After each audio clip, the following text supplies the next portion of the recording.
Asante sana Mheshimiwa Spika kwa kunipa nafasi ya kuuliza maswali mawili madogo ya nyongeza. Swali langu la kwanza. Mheshimiwa, ni swali moja tu. Moja?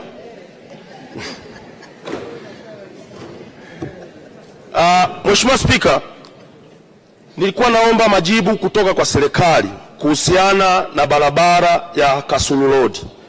Barabara ambayo itakwenda kuwasaidia wananchi wa kata kama Machinjioni, Rubuga, Kagera pamoja na kata ya Majengo. Barabara iliyopo sasa hivi inawalazimisha wananchi hawa wakitaka kwenda kwenye kata zao lazima wafike mjini alafu warudi nyuma. Ikijengwa barabara hii ya Kasulu Road kuanzia pale Msimba kuelekea Ujiji itasaidia wananchi hawa wasiingie mjini, wapate shortcut ya kwenda kwenye makazi yao. Asante.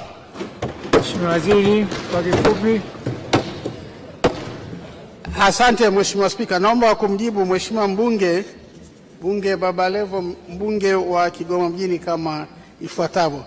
Mheshimiwa Spika, tuna wakala mbili, wakala wa barabara na wakala wa barabara TANROADS na TARURA.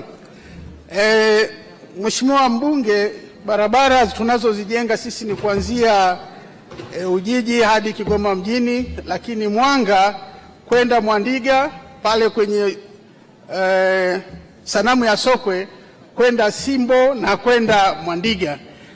Hizi barabara zingine Mheshimiwa Spika, tutahakikisha kwamba tunawasiliana na wenzetu wa TARURA ili kuhakikisha kwamba hizo barabara zinajengwa na wananchi wasipate changamoto kama alivyozielezea Mheshimiwa mbunge. Asante Mheshimiwa Spika.